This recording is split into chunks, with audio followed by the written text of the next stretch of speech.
ಅನುಶೀಲಯಂತಿ ಅಜಂ ಅಂತ ಭಾಗವತದ 11ನೇ ಸ್ಕಂದದ 3ನೇ ಅಧ್ಯಾಯದ ಕೊನೆಯ ಶ್ಲೋಕ 33ನೇ ಶ್ಲೋಕ. ಅಜಂ ಪರಮಾತ್ಮನನ್ನು ಅನುಶೀಲಯಂತಿ ಅಂತ. ಅದಕ್ಕೆ ಅನುಶೀಲಯಂತಿ ಅಂದ್ರೆ ಭಗವತ್ ಸ್ವಭಾವಾನುಕೂಲ ಸ್ವಭಾವಂ ಕುರುವಂತಿ ಅಂತ ಒಂದು ವ್ಯಾಖ್ಯಾನ ಮಾಡ್ತಾರೆ. ತದನುಸಾರಿ ಸ್ವಭಾವಯುಕ್ತ ಭವಂತಿ ಅಂತ ಇನ್ನೊಂದು ವ್ಯಾಖ್ಯಾನ.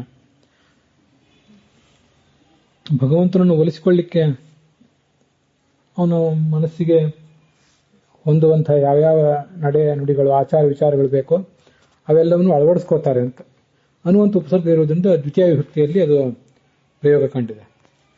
ಶೀಲ ಅನ್ನುವ 2 ಧಾತುಗಳು ಈಗ ಪ್ರಯೋಗ ಕಾಣ್ತಾರೆ. ಒಂದು ಶೀಲ ಉಪಧಾರಣೆ ಅಂತ ಚುರಾದಿ ಗಣದಲ್ಲಿ ಬರುವಂಥ ಧಾತು, ಅದು ನಿಜಂತ ಅಲ್ಲ, ಆದರೆ ಚುರಾದಿ ಗಣದಲ್ಲಿದೆ ಅಷ್ಟೇ, ಉಭಯಪದಿಯಾದ ಧಾತು. ಉಪಧಾರಣ ಅಂತ ಅರ್ಥ. ಅದಕ್ಕೆ ಟು ವೇರ್, ಟು ರೆಕಗ್ನೈಸ್, ಹೀಗೆಲ್ಲ ಅರ್ಥ. ಧಾರಣ ಕರ್ಣ, ಪಹಚಾನ ಅಂತ ಅಳವಡಿಸಿಕೊಳ್ಳುವುದು ಅಂತ ಅರ್ಥ ಆಗಬಹುದು. ಅದನ್ನು ರೂಢಿಸಿಕೊಳ್ಳುವುದು, ಅದನ್ನ ಪೊಸೆಸ್ ಅಂತ ಗುಣಗಳನ್ನು ಹೊಂದುವುದು ಅಂತ ಅರ್ಥ ಆಗಬಹುದು. ಅದಕ್ಕೆ ಶೀಲ ಸಮಾಧವು ಅಂತ ಮತ್ತೊಂದು ಧಾತು ಇದೆ, ಅದು ಶೀಲತಿ ಹೀಗೆಲ್ಲ ರೂಪ ಕಾಣ್ತದೆ. ಆದ್ರಿಂದ ನಮಗದು ಇಲ್ಲೇನು ಬೇಕಾಗಿಲ್ಲ. ನಮಗೆ ಬೇಕಾಗಿರುವುದು ಶೀಲಯತಿ ಅಂತ ಈಗ ಚುರಾದಿಗಣದ ಧಾತುವೇ ಬೇಕಾಗಿದೆ. ಆದ್ರಿಂದ ಶೀಲ ಅನ್ನುವ ರೂಪ, ಕ್ಯಾರೆಕ್ಟರ್ ಅನ್ನುವ ರೂಪ ಹೊರಟಿದ್ದು, ನಾಮಧಾತು ಬಂದದ್ದು ಇವುಗಳಿಂದಲೇ. ಈಗ ನಾವು ನೋಡ್ತಿರುವಂತಹ ಧಾತುಗಳಿಂದಲೇ. ಅದಾದ್ರೂ ಕೂಡ ನಮಗಿಲ್ಲಿ ಶೀಲ ಧಾರಣೆ, ಶೀಲ ಉಪಧಾರಣೆ ಅಂತ ಏನೋ ಧಾತು ಇದೆ, ಅದನ್ನೇ ನಾವಿಲ್ಲಿ ತಗೊಳ್ಬೇಕು.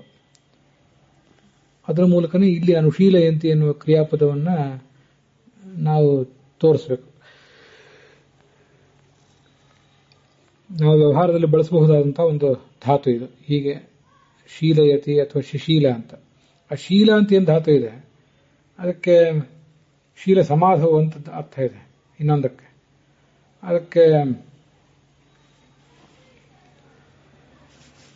ಈ ತಪಸ್ಸನ್ನು ಮಾಡುವುದು ಹೀಗೆಲ್ಲ ಅರ್ಥಗಳನ್ನು ಹೇಳ್ತಾರೆ, ಏಕಾಗ್ರತೆ ಹೀಗೆಲ್ಲ ಅರ್ಥಗಳನ್ನು ಹೇಳ್ತಾರೆ. ನಮಗಿಲ್ಲಿ ಬೇಕಾಗಿಲ್ಲ, ಆದರೂ ಪ್ರಸಂಗ ಬಂತು ಅಂತ ಅದನ್ನು ಕೂಡ ಹೇಳುವ ಪ್ರಯತ್ನ ಮಾಡಿದೆ. ನಮಗೂ ಬೇಕಾಗಿರುವುದು ಇಲ್ಲಿಗೆ ಅಳವಡಿಸಿಕೊಳ್ಳುವುದು, ಅಂತ ಗುಣಗಳನ್ನು ಹೊಂದುವ ವ್ಯಕ್ತಿತ್ವ ಅಂತ.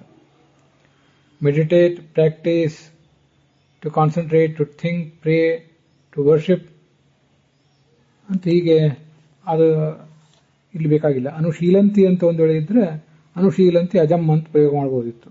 ಅನುಶೀಲಯಂತಿ ಅಂತಿರುವುದರಿಂದ ಇಲ್ಲಿ ಚುರಾದಿಗಣದ ಧಾತುವನ್ನು ನಾವು ತಗೊಳ್ಬೇಕು.